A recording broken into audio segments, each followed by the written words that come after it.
It's Muppeturgy with a very special Season 2 finale about the Cloris Leachman episode of The Muppet Show. Huzzah! Watching the Great, they say huzzah a lot on that show. I say huzzah a lot in my She does say huzzah a lot. It's weird to me that you haven't noticed before. Welcome back, everyone. Thanks for sticking with us over our unexpected delay, but we are so glad to be back with you. I'm David Levy. Here today with me are Adam Grossworth. Christy Bauer. And Michal Richardson. Huzzah! Y'all, our season finales are cursed. This is the second time that we have had major scheduling snafus leading up to our final episode, but that's okay. We have this section in our outline that's called corrections and additions, and most weeks, if we do it at all, it's corrections. This week, it's all additions. I'm so excited. Our friends and former and future guests, Mark Blankenship and Sarah D. Bunting, on their podcast, Mark and Sarah Talk About Songs. You can guess what happens there. They have launched a series called WMST Moist FM, where they are ranking the moistest songs.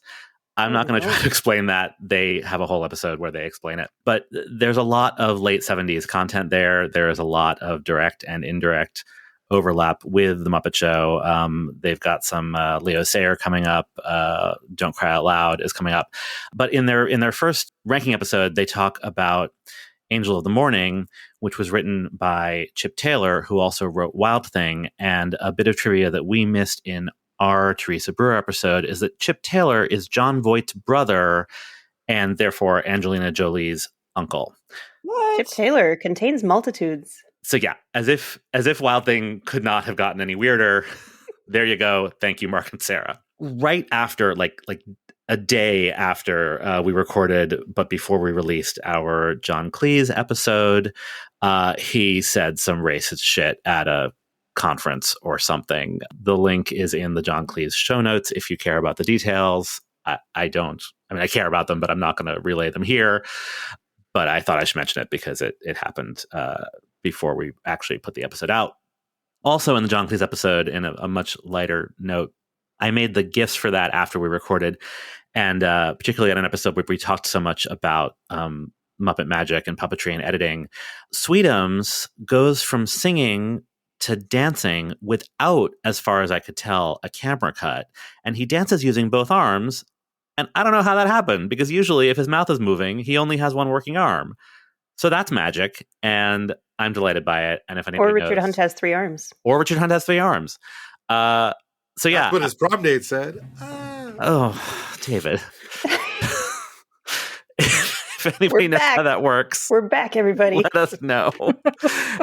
And we will, I don't know. There's a GIF in the John Cleese show notes. It's delightful. Oh, it's still me. Hey, we're here to talk about season 2, episode 24 of The Muppet Show.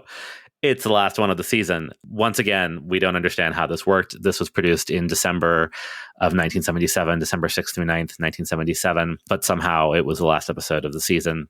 It aired in New York City on May 20th, 1978. And it was, in fact, the 24th and final episode in the air order. So that's exciting.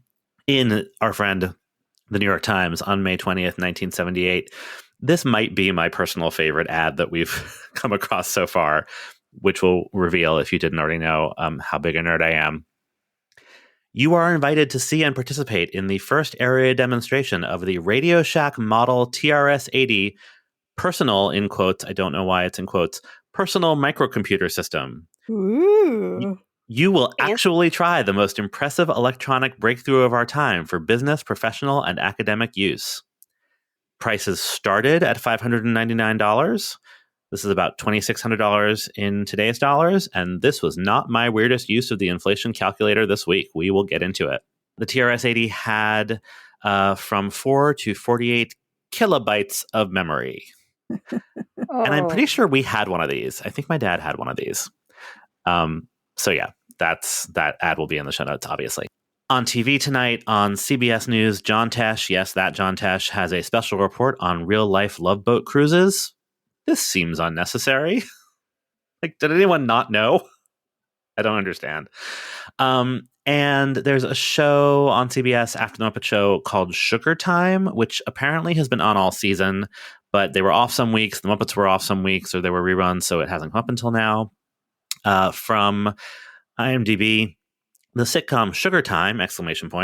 Focused on the female rock trio Sugar, which consisted of Max, 2 X's, a hat check girl at Sardi's East, not really, but I can't hear the phrase hat check girl without that, Maggie, a dental hygienist, and Diane, a dance instructor. The only name I recognize from the IMDb page is Charles Fleischer, who played Lightning Jack Rappaport.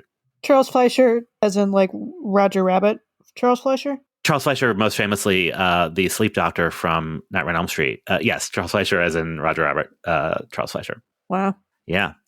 The NBC movie was Just Me and You, starring Louise Lasser and Charles Grodin, a comedy about a computer salesman and an eccentric New Yorker who team up for a 4-day auto trip from New York to Los Angeles. It was also written by Louise Lasser, quote, in her first TV appearance since Mary Hartman. To introduce our guest stars, that's what I'm here to do. So it really makes me happy to introduce to you. Cloris Leachman was an American comedic actress on stage, film, and television, holding the title of Most Nominated Performer and sharing the title of Most Awarded Performer in Emmy Awards history. Born in 1926 in Iowa, her early aptitude on stage won her a chance to study broadcast drama at Northwestern University. At age 20, she dropped out of Northwestern to compete in the Miss America pageant, and then she moved to New York to seek a career on stage. She had actually won a scholarship. She didn't win Miss America, but she came in high enough that she won a scholarship that she was able to apply to studying at the Actors Studio under Elia Kazan, and she made her Broadway debut 2 years later. In the 1950s, she worked in both film and television. In 1953, she married producer-director George Englund, with whom she had 5 children. Cloris found that the television schedule gave her more time with her kids, so she began to focus her career on the small screen. Her career really blossomed in the 1970s. She found her signature television role as Phyllis on The Mary Tyler Moore Show, and later in an eponymous spin-off, and she won an Oscar for her performance in the 1971 film The Last Picture Show. She would also become associated with Mel Brooks, appearing in Young Frankenstein as Frau Blücher, High Anxiety, and The History of the World Part 1. When she appeared on The Muppet Show, she had recently completed her second and final season of Phyllis. She would later return to episodic television as a regular on the final 2 seasons of The Facts of Life, and later in the recurring role of Grandma Ida on Malcolm in the Middle. As she states in this episode of The Muppet Show, she really was a vegetarian and a committed animal rights activist, appearing in a number of advertising campaigns for PETA.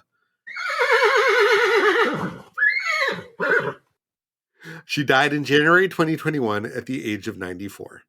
So I imagine we all have Cloris Leachman memories. For me, I remember being really excited when she took over on The Facts of Life, and I'm not sure if I had already known her from the Mel Brooks movies or just sort of knew that she was like a famous, funny comedian. But like, I have really specific memories about her being on The Facts of Life, which seems like a weird entry point to her career. I think I was mad when she took over. Mrs. Garrett was gone. I was so upset. I mean, that's fair, but also like the show was running its course, and I think anything to shake it up seemed. Well, yes, but and then she won me over. I mean, that was obviously my introduction to her as well, and then the Mel Brooks stuff, even though it in fact came later for me. Wasn't Cloris Leachman also on Dancing with the Stars near the end of her life? Yes, she was. I believe she was the oldest person to ever compete on Dancing with the Stars. That's How'd pretty she cool. do? She did okay. I think she lasted 6 weeks or so. I love that. Good for her. Yeah, I was a Nick at Night kid, so anybody and anything to do with the Mary Tyler Moore Show holds a very fond place in my heart. Why don't you get me started? Michal, what were your overall impressions this week?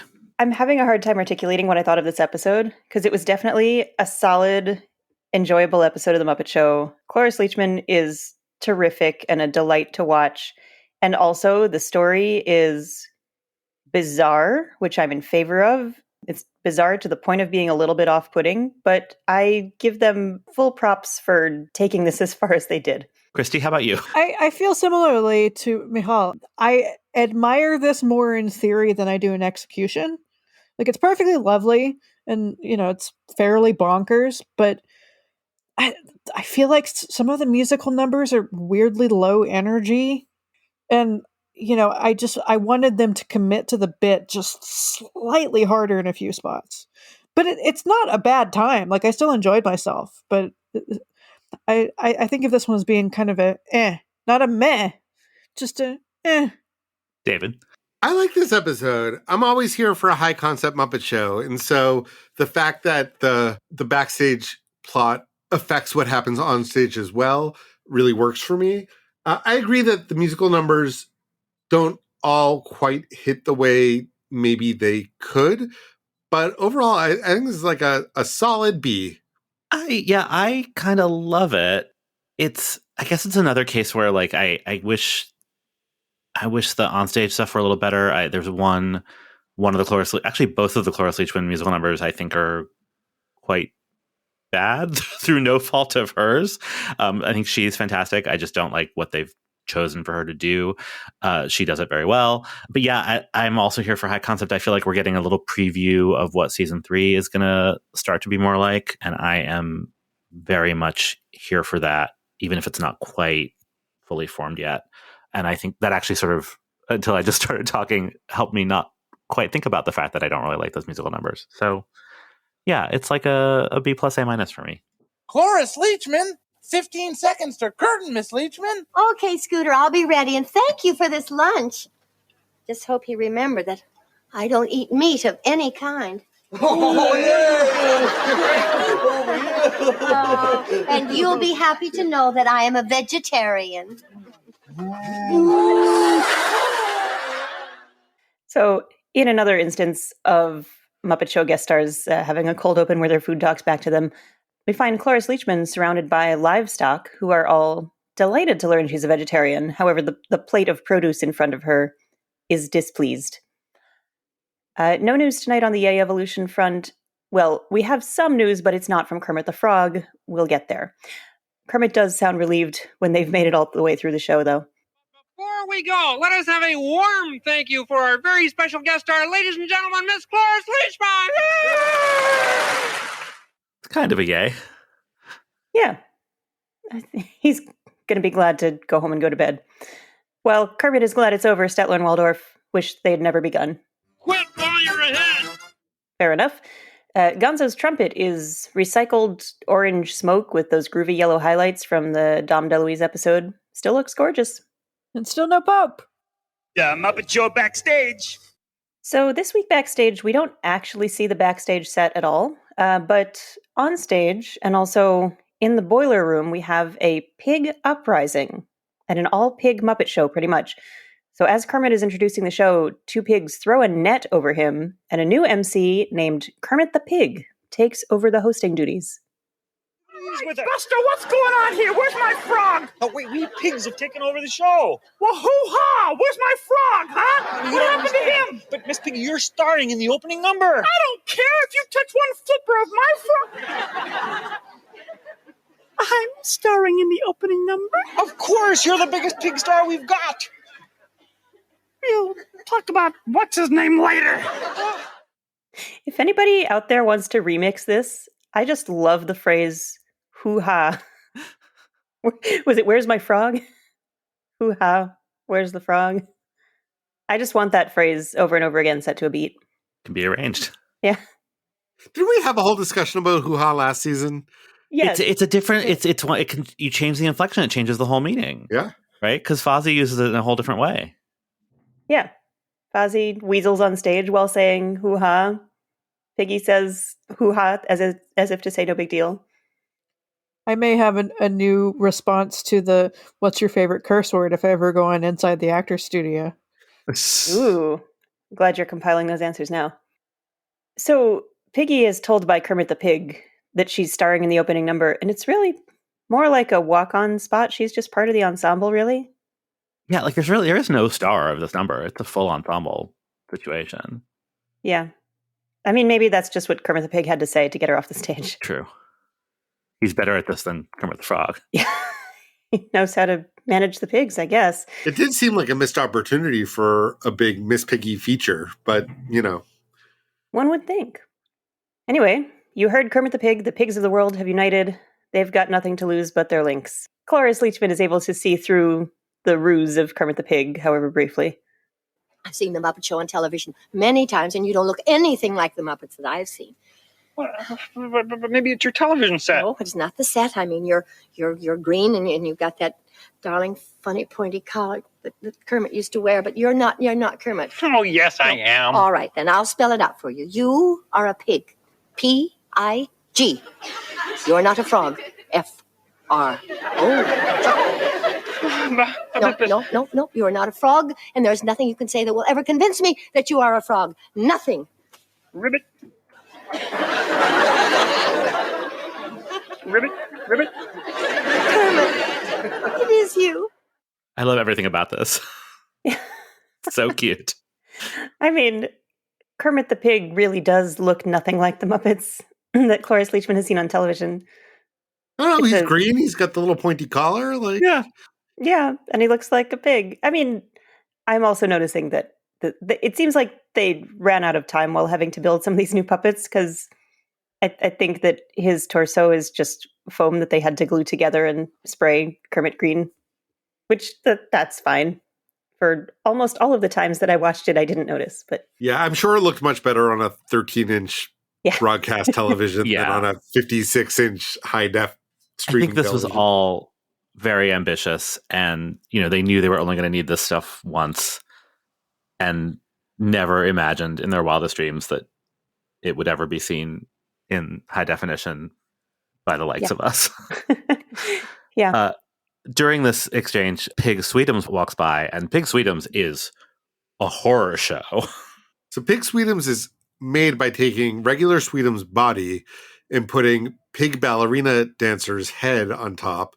But then I think there's like a blonde wig on top of that. And it's super weird. It raises questions about Sweetums' gender, which I'm here for. It's just weird because none of the other pig substitutes change the gender of the character. And they all look vaguely like the character. It's a monster. It's a giant monster with a pig head and a bunch of ostrich feather hair switching around. But like Pig Kermit has like Kermit eyes, doesn't he? And is green. Well, and is green, right? And like Pig Sweetums looks nothing like Sweetums, except it's a giant pig in Sweetums' clothes. That doesn't bother me. With the weird wig. I don't know. I just found it very odd and just weird looking. It's just weird looking. I mean, that's kind of the whole idea. I guess it's a one-off joke. I think it's fine. Okay. I'm easily disturbed. So like Pig Kermit is a pig who is usurping Kermit's place and trying to trick Cloris. Is he painted green like Elphaba? Is he a genetically engineered pig who is actually green? Is he the child of a pig and frog union? Is he a fig? What do we think is happening? Yes. Great. Done and done.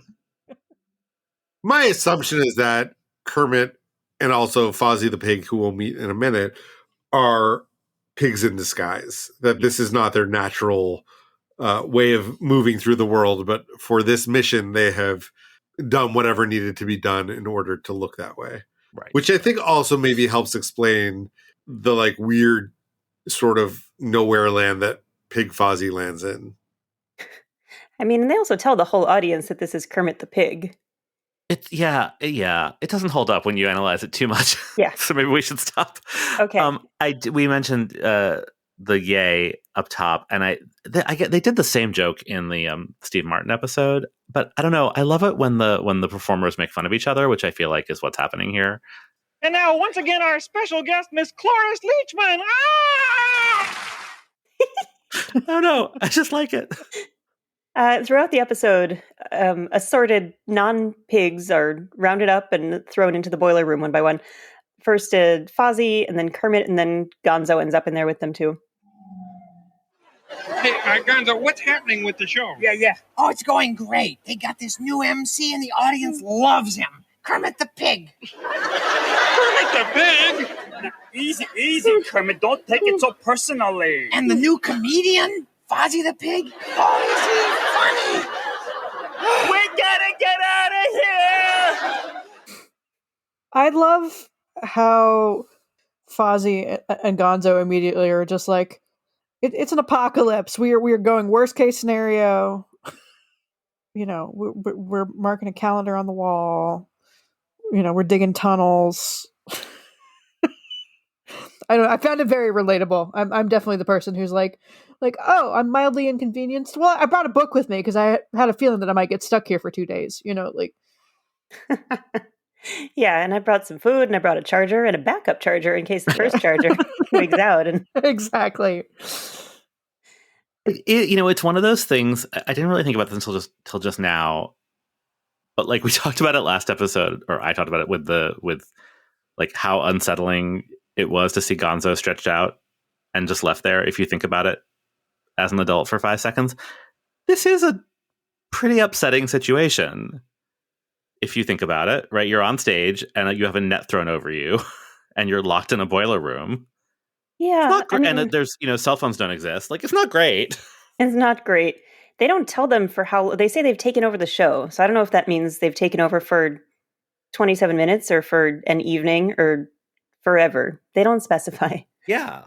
Piggy unlocks the door momentarily to lock herself in with Kermit in solidarity, which she could have let them out. But this lends itself to a better character moment, so that's what happens.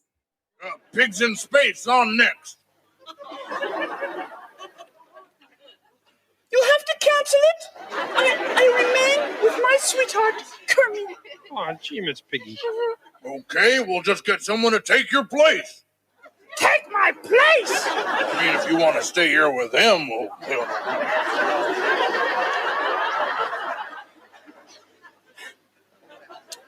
Well,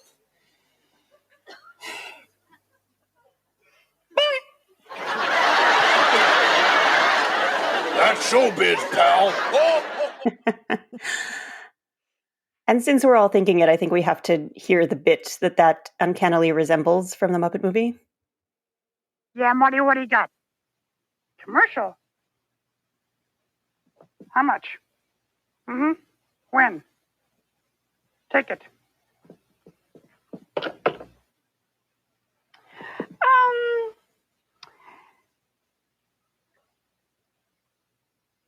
Goodbye. That's showbiz. It really is identical timing, identical blocking. I mean, it works. Why change it? Yeah. It's fantastic. Yeah, it ain't broke. So Fozzie and Kermit and Gonzo are all stuck in the boiler room for an untold amount of time. Gonzo digs a tunnel with a spoon until an unbelievable coincidence distracts the pigs. Hey, Kermit, we're free! We're free! Really? What happened? Well, someone next door was holding a hog calling contest, so they all heard it and ran off. What a plot twist! How amazing! How unbelievable! How convenient. So it turns out that this is too convenient to be a coincidence. Yeah, well, I don't know how to explain to you about those pigs. Where did those pigs come from? And where did they go? I mean, who would organize a hog calling contest? It was amazing. It was bizarre. It was easy. Cloris, you did that for us? Well, I'm from Iowa. You must be a great hog caller. So,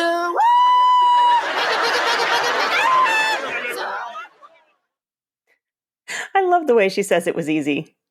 It's just, there's something perfect about that delivery. Hog calling is one of those things that I only exists to me as a pop culture reference.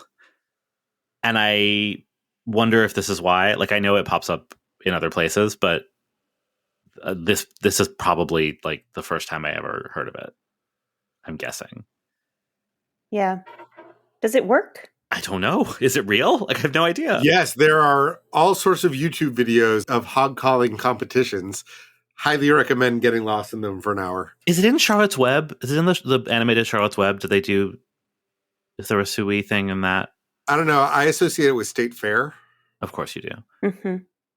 Well, that's backstage.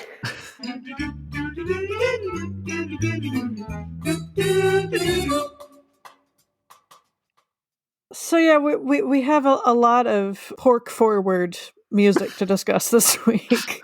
Golly. Wow. Yeah. We start with a good old fashioned Hollywood razzle dazzle show tune. The lights on the lady in tights. Oh, the bride. with the guy on the side. Or the ball, where she gives him her all. That's entertainment. It might be a fight like you see on the screen. A swain getting slain for a lovely queen. Some great Shakespearean scene where go stand up and meet. And everyone ends in mincemeat. The gang may be waving the flag that began with a Mr. Cohan hit parade. Yep. That's entertainment. Is it? That's entertainment, kid. Get used to it.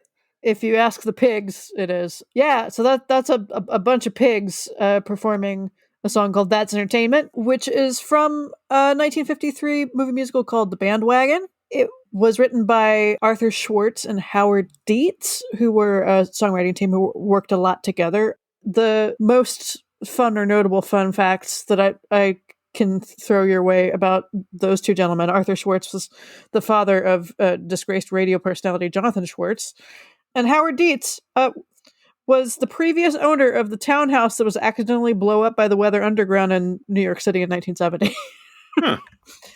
Thank you for those facts. He wasn't the owner of it at the time, but yeah, he apparently sold it, and then the next owners were the parents of one of the members of the Weather Underground, and they were making bombs in the basement, and one accidentally blew up. That's entertainment. That's entertainment.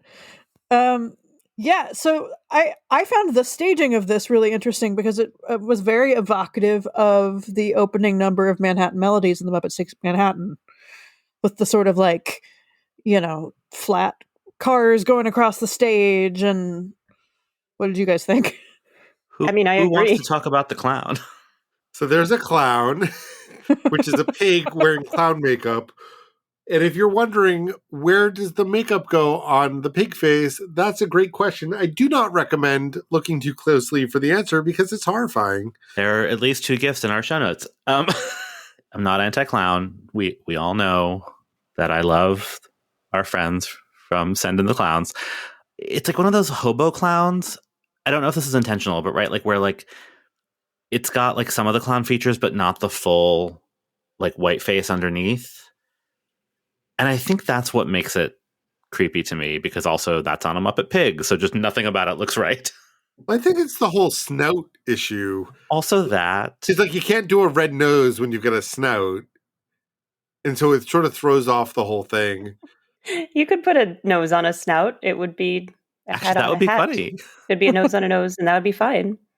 If that pig were in white face paint, I don't think that would help anything. Wouldn't hurt. Wouldn't make it worse. Anyway, also Miss Piggy is in no way the star of this number. We've said that already, but she has one line. She has a line. Annie Sue has more lines than she does. So I just want to mention here, I think part of why I was so underwhelmed by the musical numbers in this particular episode is that the pigs don't necessarily perform them well. I mean, not that anyone comes to the Muppet Show for the most beautifully rendered versions of any of these songs, but there's something about the way the pigs sing that you're just like, ugh. Stop. Yeah, there's a lot of shtick happening in this number, isn't there? There's a lot of shtick, but very little concept. Right. There's just like a lot of voices. Right. It's sort of like a high school show choir approach to this song. And that's maybe where it falls apart. Like, although, I mean, in later seasons, we also get songs where the concept is just totally inscrutable. Like when they do Lullaby of Broadway, but it's set in the North Pole. I for years have tried to understand what's going on in that. I don't. When we get there, maybe one of you will explain it to me. But this is like the opposite, where there's no high concept. It's not overly literal. It's just like we're singing the song and doing the thing pretty much the way you would expect an uninspired show choir to do it. I mean, if this had been a bunch of frogs and dogs and bears and chickens and things, would you have accepted it? Or is it that the pigs are like trying a little too hard and not quite on par with the rest of the Muppets? Is that a general question or to one of us specifically? It's to any of you. Because I think it's fine. It just feels like the Muppet Show to me. Sure, it feels like the Muppet Show. It feels like the Muppet Show when they aren't trying particularly hard. All right. I mean, somebody put a lot of effort into their clown makeup. A lot of effort?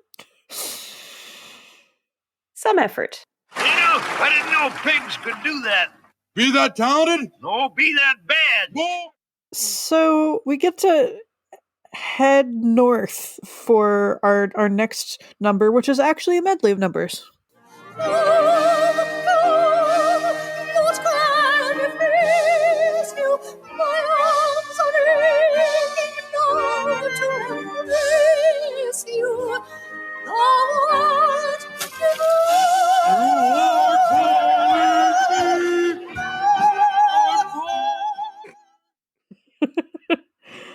Noted opera singers Link Hogthrob and Cloris Leachman are here to render us a medley of numbers from operettas. They are, I am informed, in the setting of the operetta Rosemarie. Is that right? Yeah, so Rosemary takes place in Canada, and many of the characters are Mounties. So even though we don't hear any music from Rosemary in this, the pines and the snow and all the pigs dressed up like Mounties, that's Rosemary. Great. I hope Rosemary has a bunch of pigs dressed up like Mounties. So we're going to break this down into pieces. The thing that we just heard is a song called My Hero from The Chocolate Soldier from 1908. Shout out to the public domain. Music by Oscar Strauss. Originally from the German, the original text was by Rudolf Bernauer and Leopold Jacobsen. And this English translation was by Stanislaus Stange? And it's an adaptation of George Bernard Shaw's Arms and the Man. And my understanding is all of the operettas in this medley have been made into movies. And so if any of this sounds interesting to you, and I'm sure it all will, why would it? Look it up. So here's the thing. All of them have been made into movies. Very few of these movies resemble the operettas as they were on stage. So The Chocolate Soldier, which I had to be reminded as we were prepping for this episode, I have seen within the last 2 years. They took the plot of a totally different operetta, I believe, or maybe just a different play, and made that into a movie called The Chocolate Soldier. But in the plot of that play, which is about like a husband and wife who are fighting with each other while also performing together, they swapped in scenes from The Chocolate Soldier for the onstage section. So the movie is called The Chocolate Soldier, but it's really a movie that sort of takes place around a production of The Chocolate Soldier as opposed to being a movie of The Chocolate Soldier, if any of that makes sense. Huh. Sure. Okay. MGM also had this like ridiculous habit of when they made these operetta movies, they would often hire a new lyricist to write new English lyrics, even if they already had English lyrics, mostly so that they could get a bigger piece of the copyright of the song when it got republished with the film tie-in. It's like a whole bonkers, very, very bonkers subsection of musical films. And some of you may remember that in the early phase of the pandemic in 2020, I went hard into this little subgenre and watched all of them. So we'll see how much of this discussion stays in the final edit. It was actually very interesting. I'm sorry I made fun of you before you started. So the next piece is a song that pops up a lot in comedy scenarios. Oh, sweet mystery of life, at last I found you. I know at last the secret of it all the longing, seeking, striving, waiting, yearning, the burning hopes, the joy and idle tears that fall. So, Link is stuck in a pine tree right now, right? Yeah, I think so. Yeah. So this is Ah, Sweet Mystery of Life from Naughty Marietta from 1910, also in the public domain. Music by Victor Herbert, book and lyrics by Rita Johnson Young. And I would like to point out that 2 of the 4 songs in this medley have lyrics by women. And I just found it interesting that women were such prominent writers during the operetta era, and then not so much for up until the rest of theatrical history. Yeah. We won't dwell. I have but yeah, biographies of both of these women sitting on my bedside table that I have not yet had a chance to read, but I'm excited to learn more about them. amazing. Please do keep us posted because I am intrigued. So Naughty Marietta takes place in New Orleans in 1780, and it has to do with pirates. And there have been 2 movie versions of it. The first of which starred Jeanette MacDonald and Nelson Eddy, who you may remember were the inspiration for Wade and Wanda. So And that was their first film together. Oh, well, there you go. And Cloris Leachman and Madeline Kahn both sing parts of this in Young Frankenstein. Yes.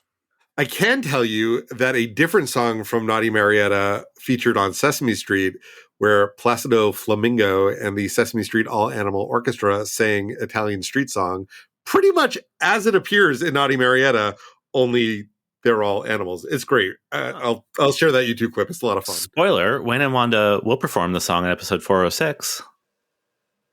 So they're coming back. Yay! Cloris Leachman had previously performed it in a scene that was deleted from Mel Brooks' Young Frankenstein. I guess it was restored? Or maybe they deleted a full performance of the song and we just get like the one line in the... Maybe. I'm like, it's definitely in the DVD that I have. Overhead, the moon is beaming, white as blossoms on the bough. Nothing is heard but the song of a bird.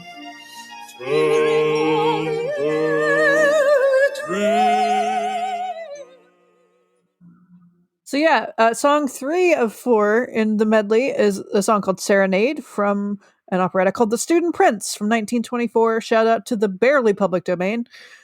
Music by Sigmund Romberg, book and lyrics by Dorothy Donnelly, and it was the longest running Broadway show of the 1920s. And if you're wondering what The Student Prince is about, it's about a prince, and he's a student. Who'da thunk? The Chocolate Soldier, Naughty Marietta, and The Student Prince all could be porn titles. I know we've talked on occasion about those MGM musicals that took the life story of a composer and used his songs to tell the story in a biopic format. There is one about Sigmund Romberg. It's called Deep in My Heart. I think it's a lot of fun. It really is like one of those all-star spectaculars where like every MGM star shows up to do one song. So we get like, there's a Gene Kelly number and there's a Sid Charisse number, and Sigmund Romberg is played by Jose Ferrer in it, which is sort of like a funny mismatch, but he pulls it off. And if you're curious about Dorothy Donnelly, she's a main character in this. If you like big splashy musical numbers and you're not put off by operetta, they are certainly performed in a far less operatic style than you're hearing on The Muppet Show. It's worth a couple hours of your time. Good to know. The movie version of The Student Prince, however, not so much worth your time. Man, it's a good thing you're here, David. Yeah, I would have run right out and bought these DVDs if you weren't. I'd have spent $100 on DVDs today. I did hold The Student Prince in my hands today and book it and say, did I see this one or not? And then I remembered I had. I got it confused a little bit with The Vagabond King, which is not in this medley. We'll put David's letterbox link in the show notes. And luckily we get a rousing finale. Give me some pigs who are stout-hearted pigs who will fight for the right they adore. Start paying ten just like stout-hearted men, and I'll soon give you 10,000 more. Shoulder to shoulder and bolder they grow as they go to the pole. This is Stout-Hearted Men, or as they render it, Stout-Hearted Pigs, from an operetta called The New Moon from 1928. Shout out to the not quite public domain. This also has music by Sigmund Romberg and lyrics by a young gentleman named Oscar Hammerstein II. Wonder what happened to him. And apparently That answers that question. Oh, it's accurate. Spoilers. Yeah, so my understanding of The New Moon is that there's an aristocrat and he's got like revolutionary tendencies, and then there's a boat and there's a plucky young woman named Marianne, and it all just sounds really dramatic and exhausting. It's a lot of fun. Of all of these, if anyone actually wants to explore operetta, that's the one that's probably like the most palatable to a modern sensibility. It's a good story. It's got numbers. It has some that are very operatic, but it also has a bunch that are more like a Broadway show tune of the jazz age.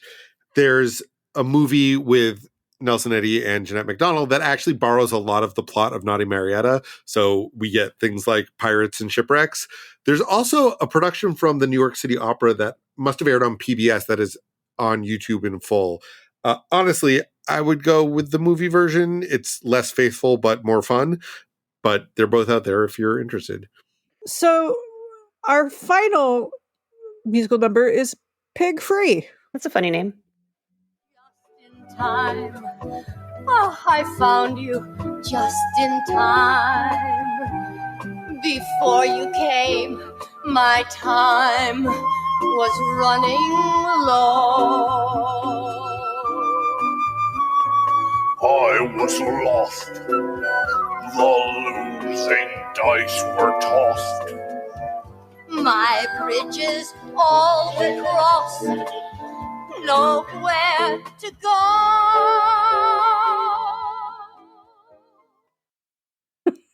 This arrangement is so sludgy. It's so sludgy. It's like you took a Benadryl and then tried to create a me on the Wii.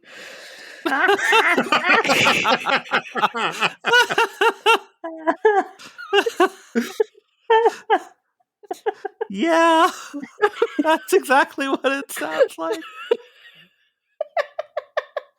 Cloris is on a desert island with Sweetums and then eventually Dog Lion as well. And yeah, it's cute. It's fine. It's just kind of sleepy. But this is just in time from the Broadway show Bells Are Ringing from 1956. Music by Julie Stein and book and lyrics by Betty Compton and Adolph Green.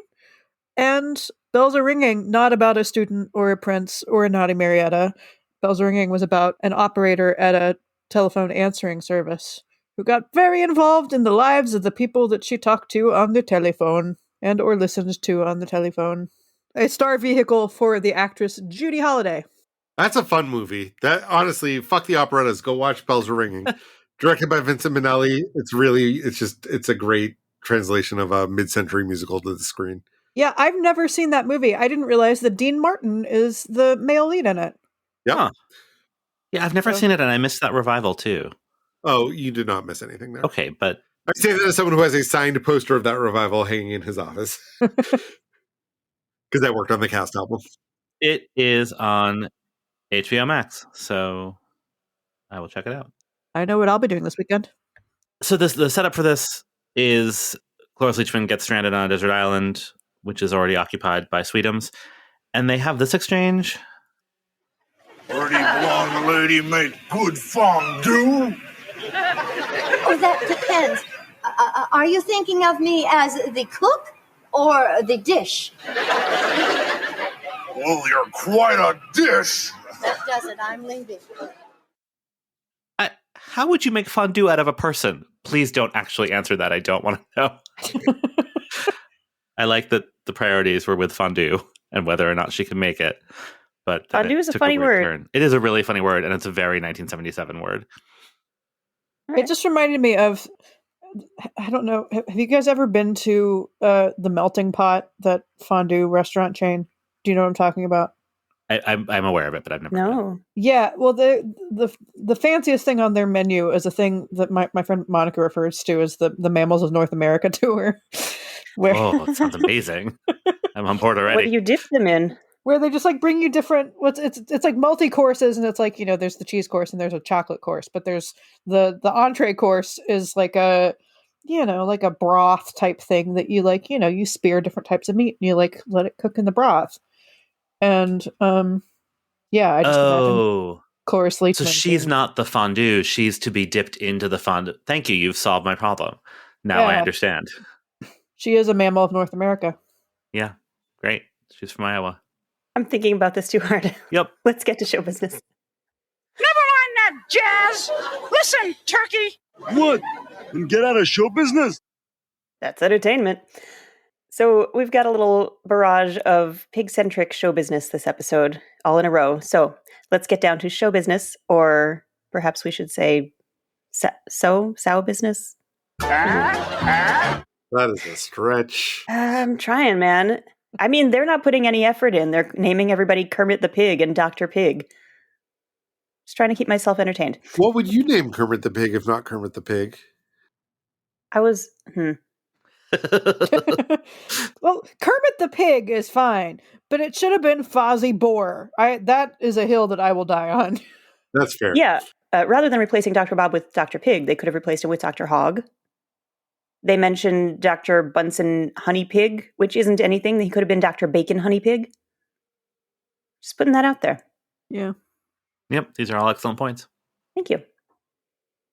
Cute idea. Let's hear Kermit the Pig introduce Fozzie the Pig. And now it's time for everybody's favorite funny pig. That great big lovable ham who's really a bore and proud of it. Mr. Fozzie Pig! Ah! Yeah, there's a bear-shaped, uncomfortably bear pig on stage, or like a pink flesh-colored bear. Wait, no, it's still brown. It's just like a smooth, fleshy brown instead of a fuzzy, hairy brown. Fleshy brown. It's a naked bear, or it's a pig. I don't know. And he's not naked. He's wearing a necktie. There you go. It's true. I know this is actually a good point because Fozzie is also naked, but because he's furry, it doesn't look as weird. And Kermit is naked, but felt like it's the texture. So okay, I mean, so we're here. Color. We're doing this. Let's get into this.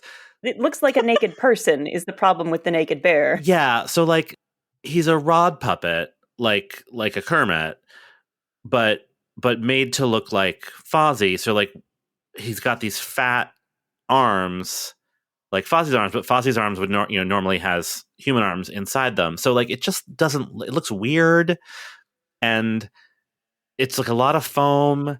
And I'm like staring at this GIF of it right now, which is doing me no favors because it's looping and I need to turn it off because it's driving me insane. But like the yeah, I think I hadn't thought about this until just staring at that GIF while you were talking. Like, there's something about like the texture of a Muppet that allows it to not wear clothes and have that look weird. That like Kermit's felt and Fozzie and Gonzo's fur. But then the Muppets that wear clothes, I think there's a reason. I never thought about this before, but like it does. This Muppet does look weird. It does look naked, and I think that's something to do with the fabric and the color, huh? Because it is the exact same costume Fozzie wears. I'm glad you've worked this out. Well, I haven't. I'm just thinking out loud, and maybe we'll cut all this. But you're going to end up in Donald Duck territory. I mean, kind of for long enough. Anyway, let's hear Fozzie Pig's act. Really great to be here entertaining you, but next year I'm going back to school. Yeah, you see, get this. You see, I still got a lot to loin. Get it? Pork? Loin? I know it's the haircut. Yeah, but, well, I could do this all night. Yeah, but my sauerkraut is double porked. I get it? Double pork?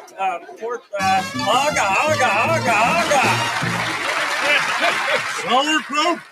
Double pork. It's the worst. Yeah, this pig has some serious rich little energy. It's disturbing how much of the pig's humor has to do with an intense knowledge of how pigs are butchered. I knew we'd get there. Oh, hadn't even occurred to me. So he goes out on Haga Haga Haga, which is not Waka Waka Waka. Which is notable because Waka Waka Waka hasn't really been introduced yet. That's something that I think comes up the first time in the Muppet movie. But I think Haga Haga Haga here is supposed to be like Hiya Hiya Hiya, not like Waka Waka Waka. Right. Which I do think we've heard Fozzie say in the past. It's weird that he would say that at the end of the act, but it's yeah, but I think so much of this is Muppet performers making fun of other Muppet performers. So like the fact that they're doing it wrong sort of adds to the charm. Right. Does anyone understand my sauerkraut is double porked? Obviously, I understand double porked, but is sauerkraut like a pun on a type of 70s car that we don't remember anymore? I wonder Or if it's just the idea of a German car. Yeah, that's Volkswagen sauerkraut. Like that's probably it. All right. Yeah. It's a funny word. Funnier than fondue. And a delicious side dish that's good for your biome. Continuing in our parade of pigs replacing Muppets, there's a Swedish chef bit where it appears that Jim and Frank have switched places. There's a pig in the chef's outfit. The pig is performed by Frank Oz, and I'm guessing that those are Jim's hands because they're a different set of hands. Anyway, this chef is preparing popcorn by shooting an ear of corn with a blunderbuss. Somehow the human hands with the pig head are even creepier than when it's at least a humanoid Muppet. Just I'm fine with it. Of course you are. Oh, I think it's creepier just because Jim's hands are really long and spindly. Yeah. Maybe that was why. There's something about the proportions that's a little off. It feels extra chaotic to me, which I found funny, but yeah, it is upsetting. I think that goes back to like the performers fucking with each other. Like I think it's extra chaotic because they're having so much fun having their positions reversed that like especially like Jim being the hands, like he can't help himself but like get back at Frank for 2 years of Frank pulling shit as the hands. Yeah, it's the season finale. I like that they're having a little extra fun with a little extra chaos. So this week's Veterinarian's Hospital is a vegetarian's hospital, we're told. The narrator is still Jerry Nelson, but he's doing more of a hairy monster voice than his regular announcer voice. And Dr. Bob and Nurse Janice have been replaced by pigs. It's all right. They have group insurance. Group insurance? They'd better have grape insurance. Oh, here's a nice bunch. What's the problem here? Well, the corn has a bad ear, the potato has a bad eye, and the eggplant... Yes? The eggplant has a bad yolk. Well, that makes 2 of you. Oh, doctor, you really know your vegetables. Well, that's why they pay me a big salary. Why does the eggplant have teeth? So that it can tell its yolk. It's so upsetting. Is it about to eat all the other vegetables? I don't know.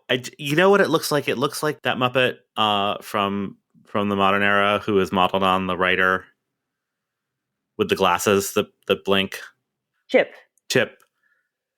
Looks like that, only it's an eggplant. It's got human teeth. It's bad. And now we're going to think about that. Yep, that's why I said it. Let's think about Muppet News Flash instead. The eminent research scientist Dr. Bunsen Honeypig today announced he had successfully converted a sow's ear into a silk purse. Dr. Honeypig is now the object of a massive civil and criminal suit by the wife of a neighborhood artist, Mrs. Vincent Van Gogh Pig. That is lazy writing. Yes. Ugh, so lazy. And I'm trying to turn it into a pig joke. I mean, I keep coming back to Vincent Van Sow, but it's still not a thing. That's better.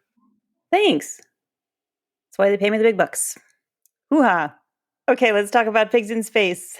Starring the quixotic Captain Link Hogthrob, the vacuous First Mate Miss Piggy, and the somnambulistic Dr. Julius Strangepork. The swine trek this week is under attack by a mysterious alien being, all while Link is concerned that he's got a ketchup stain on his uniform. Don't you understand? That is the chopped liver monster from the galaxy Zabar! It's hideous! Idiots! For $1.69 a pound, you want beautiful? Okay. A lot of questions. We're going to talk about the chopped liver monster from the planet Zabar. This is not the last that we'll see of the chopped liver puppet, who just looks kind of like a mass of brown foam, which makes sense. This puppet will appear several more times in Muppet productions. For those of you who don't have a mother-in-law with an almost fanatical devotion to Zabars, or just grew up on the Upper West Side, like some of us did. Zabars is an iconic appetizing store That's the type of store they are. It's basically a deli-centric market on the Upper West Side of Manhattan.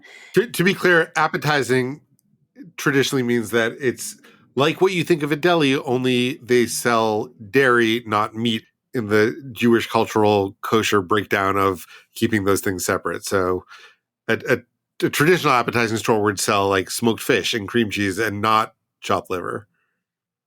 Yeah, though they do have chopped liver. And Well, Zabar's and yeah. shrimp. They're also not kosher, but that's the right. That's Right. what I'm the just phrase saying, means. like, if anyone's never encountered the term appetizing store, like that, like, I don't think appetizing is a term that's used very much. Right. In general, it's certainly not outside of New York.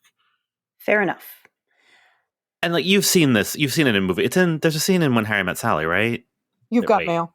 You've got mail. Thank you. It's wild to me that this is a reference that they make on the Muppet Show, as if people would get it. Would people have gotten this in 1977? Like, I mean, would people internationally get it now? I think now maybe. I think with the internet, and I think with it having shown up in enough like Woody Allen and Nora Ephron movies, probably. I mean, in the 70s, like Zabar's was a lyric in The Magic Show, which was like an absurdly successful long-running Broadway show. Now, granted, that is in New York, but it ran long enough and played to plenty of tourists. Like, I think it was a cultural touchstone already. Okay. Fair. I mean, I don't know. I was a baby. And I what do I know? And I grew up 3 blocks away, so I was just always there. I have no idea. And I had managed to live on the Upper West Side for well over a decade until I had to ever go into Zabar's. Oh yeah, I don't go in. It's a terrible experience. I mean, yeah. They do great mail order, though. If you ever want to send like a really nice gift basket to someone with like a babka and some coffee, etc., good it's bagels. Really good. And since I've invited you this far into my brain, I must share that whenever anyone mentions Zabar's within earshot of me, and now that I have a mother-in-law who frequently asks me to go there and wait online at the fish counter for her, I am contractually obligated whenever anyone mentions Zabar's to yell, "Girl, I want to take you to the Zabar's," to the tune of Gay Bar by Electric Six.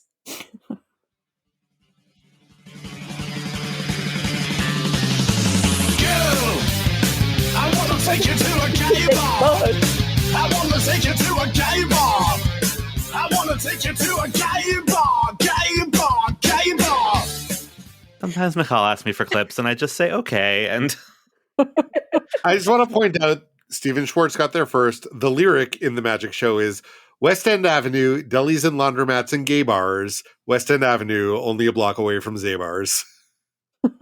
All right. All right. I don't mind being second to that. So I mentioned, God, it feels like 17 hours ago, that I used the inflation calculator twice this week because it's my own fault. No one has talked more than me. The for $1.69 a pound you want beautiful line sent me down such a rabbit hole. So $1.69 in 1977 would be $28.66 today. So now it sounds expensive for chopped liver. I don't know what chopped liver should cost. I don't eat it.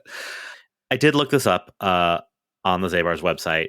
8 ounces of chopped liver currently costs $9.98, which would be so about $20 a pound. So it actually, if that price is accurate, costs less than it cost in 1977. For comparison, a pound of chopped herring salad is about the same price. 8 ounces of plain cream cheese is $8.98, so a little bit less. 8 ounces of red salmon caviar is $45, quite a bit more. Their lox is $59 a pound. Which is bananas. What? It sounds perfectly reasonable to my mother-in-law, and it has something to do with how they slice it. I don't know. I mean, even on the website, it's like a picture of like a slab of salmon. So sure, but they slice it very thin. I don't know, man. I don't know. Really, $59 a pound? Yeah, dude. Yeah. Wow. Banana pants. And duck foie gras is between $70 and $140 a pound. Golly. Which I only bring up because it is a form of liver pate, which chopped liver technically is, but obviously not nearly as fancy. Pigs may have taken over, but there's one thing about the show they haven't changed. What's that? It's still not funny. Well, after many weeks of preparation and many hours of recording, here we are at the end. Does anyone have final thoughts about either this episode or season 2 as a whole? Somehow in all that prep, we skipped over all the notes that were in our outline about the clothes. And so I want to briefly mention Cloris Leachman's fully bonkers dress in the operetta medley. It's big and flowy and pink. And the sleeves. And the wig. Oh, and the wig. God. And then in the closing, she comes on in this really lovely yellow blouse that is not a color a lot of people could pull off, that she looks amazing in. She does. So, I'm so impressed by Cloris Leachman. She's everything great. about her. I really wish they gave her better songs to sing because she's just fantastic. I mean, she does great with what they give her. Yeah. Looking back at the season, what are the episodes that really stand out at you as either the best or the most surprising? The most surprising to me in a negative way was Elton John, because I remembered it as being good and it disappointed me. I won't go so far as to say it was bad. I mean, I've really sort of fixated on the JP Morgan episode. Yeah. And I wonder if it's actually as good as I have built it up in my mind, or if it was just like I came in with no expectations, wasn't really familiar with her, and had such a nice time with it. So I might rewatch that before we go to season 3, just to sort of see how I set my level. It was a really pleasant surprise. I mean, I've said this before, and I'm sure it will come up again in season 3. I have these DVDs, right? These are all episodes that I have watched at some point in the last 15 years, which is like, a lot has happened in the last 15 years and my memory is not great. But like to have an episode like JP Morgan and Lou Rawls and Cleo Lane, like for better or for, and Elton John, like what the good and the bad, like that I just had very little memory of. And like, that was just an interesting experience to sort of feel like I had never watched them or like I remembered them totally wrong in the case of Elton John. Cleo Lane was another really nice surprise. Like, even though, there were parts of it that were creepy, and actually I wasn't on that episode, so I didn't really get to talk about it with you guys. But like, I really liked that. And it was another one that had just fully left my brain. Yeah. I feel like the overarching lesson of this particular season is that the quality of a guest does not necessarily dictate the quality of an episode. Yeah. I mean, the Elton John episode is sort of like the big example of that, but don't set your expectations too high or too low, because anything can happen. Yeah. Steve Martin also, like I had warm memories of that one and high hopes for both Steve Martin and Elton John, and like they were fine. They weren't standout episodes for me. Yeah, to me the high water marks were JP Morgan and the Rudolph Nureyev. It's been interesting too, like knowing for sure that 2 of my all-time favorite episodes are coming up pretty quickly in season 3. And I feel very confident about this. My memory will not fail me because I have rewatched them more recently. That like sort of watching the show become more of what I remember fondly. Even as we quibbled with this episode, the sort of high concept stuff that's starting to happen, the full episode through lines that started to happen, even when they weren't entirely successful. It's like, oh, they're trying something. They're, and like watching Emmett Otter again and seeing them experiment with that puppetry and like a joke in this episode that fully winds up in the Muppet movie. It's been interesting to kind of watch that evolution happen, knowing what's coming up. Yeah, I'm really looking forward to diving into season 3. There are, I would say, 4 episodes that before I rewatch, I would be willing to bet land in my all-time top 10. And we'll see if they hold up. Yeah. I'm curious to see if they're the same as mine. Although, I mean, I'm looking at the list now, and once again, there are episodes on this list I do not remember at all. And I have these DVDs, and I have watched them sometime in the last decade. So that'll be some of these are like performers who, when I watched them on DVD, I didn't necessarily know who they are. And now, at my ripe old age, I'm much more familiar with who they are and how they fit into pop culture. And that might make a difference too, as to how I receive them, I guess. Yeah. Looking forward to season 3. Come back in a couple months, everybody. That was weird. I'll tell the world. Go ahead. That was weird. Weird. Thanks for listening to this episode of Muppeturgy. As we sort of implied, we're going to be taking a short break between seasons. Unclear exactly how long, but in the meantime, Christy's going to be releasing some new episodes of Caroline and the Podcast to keep you company. I'm going to go get married real quick. And somebody's getting married. Somebody's getting married. Somebody's getting married. Somebody's getting. Somebody's getting. Somebody's getting. Somebody, somebody, somebody, somebody, somebody, somebody, somebody, somebody. Somebody get some flowers. this is a very long clip. It really is. Didn't think that through. Anyway, use the next couple of months to catch up on our archives or, go touch grass, whatever. We'll be back in early summer. Make sure you subscribe to the podcast app of your choice to make sure that you don't miss out and get the next episode as soon as it drops. Meanwhile, we'll still be on Twitter, Instagram, and Facebook at Muppeturgy or on the web at Muppeturgy.com. Twitter's the best place if you want to really be in on the action. That's where we tend to update more than just occasionally. Now's a wonderful time to leave a positive review wherever you get your podcasts. Our theme music was composed and performed by Christy Bauer. Our show logo was created by Todd Brian Backus, and this episode was edited by me, David Levy.